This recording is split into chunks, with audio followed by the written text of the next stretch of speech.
नमस्कार, स्वागत है आपका कड़वा घूट न्यूज में। मैं हूं आपके साथ शालिनी। आइए बढ़ते हैं आज की बड़ी खबर की ओर। हत्या का खुलासा।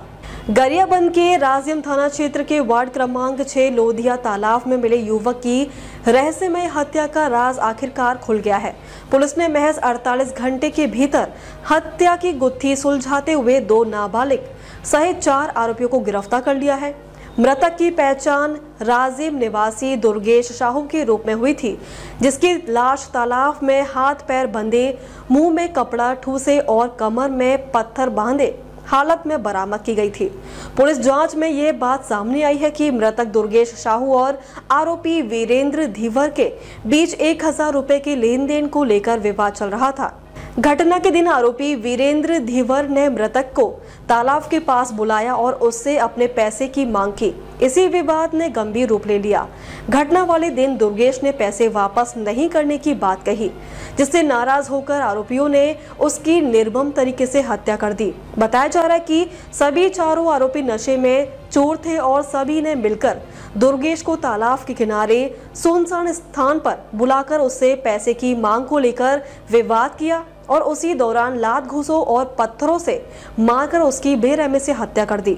इसके बाद सबूत मिटाने के लिए आरोपियों ने मृतक के हाथ पैर बांध दिए, मुंह में कपड़ा ठूस दिया और लाश को पत्थर से बांधकर लोधिया तालाब में फेंक दिया। मृतक की साइकिल को भी तालाब में फेंका गया ताकि घटना को दुर्घटना का रूप दिया जा सके। हत्या की गुत्थी सुलझाने में पुलिस ने तकनीकी साक्ष्य और सीसीटीवी फुटेज का सहारा लिया। इसके साथ ही परिजनों और स्थानीय लोगों से पूछताछ के बाद पुलिस को सुराग मिले। जांच के बाद पुलिस ने आरोपियों वीरेंद्र धीवर, धानेंद्र साहू और 2 नाबालिग को हिरासत में लिया है। पूछताछ के दौरान चारों ने अपना अपराध स्वीकार कर लिया। राजिम थाना पुलिस और गरियाबंद जिले की स्पेशल टीम ने मिलकर इस जघन्य हत्या का पर्दाफाश किया। पुलिस सभी आरोपियों को गिरफ्तार कर अपराध में प्रयुक्त वस्तु को भी जब्त कर जेल भेजा गया है। दिनांक 30 अक्टूबर को राजिम थाना अंतर्गत लोधिया तालाब में एक अज्ञात व्यक्ति की लाश पत्थर में बंधी हुई मिली थी, जिसकी पहचान राजिम निवासी दुर्गेश साहू के रूप में की गई थी। अपराध पंजीबद्ध कर विवेचना की कार्यवाही प्रारंभ की गई, जिसमें सीसीटीवी फुटेज भी देखा गया और उसके परिजनों से पूछताछ की गई, जिसमें पता चला कि मृतक के जो दोस्त हैं उनके साथ उसकी पुरानी उधारी को लेकर आपसी विवाद था और इसी विवाद पर से आरोपी देवेंद्र धीवर और धनेंद्र साहू साथ ही 2 विधि से संघर्षरत बालक द्वारा घटना दिनांक 27 अक्टूबर को तालाब के पास उसे बुलाकर उधारी वापस मांगने हेतु बातचीत किया गया, जिसमें उधारी वापस नहीं देने पर लात घूंसा और ईंट पत्थर से उसे मारा गया, जिससे सीने और सिर आदि जगहों में चोट आने पर उसकी मृत्यु हो गई।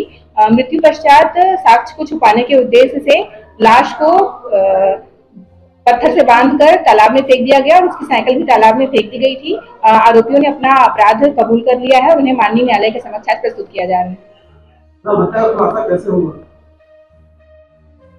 हत्या के खुलासा के लिए जो मृतक है उसके परिजनों से पूछताछ की गई थी, जिसमें उनके दोस्तों के बारे में पता चला कि जो 4 आरोपी हैं उनके साथ उसका पुराना जो उधारी है उसके लेकर विवाद था। साथ ही घटनास्थल के जो आसपास के सीसीटीवी फुटेज हैं उनकी भी चेकिंग की गई थी, जिसमें घटनास्थल के पास आरोपियों के साथ जाना दिखाई दिया। इसी आधार पर जो घटना की पुष्टि की गई। अब तक के लिए बस इतना ही। फिर होगी आपसे मुलाकात, तब तक के लिए नमस्कार और देखते रहिए कड़वा घूट न्यूज।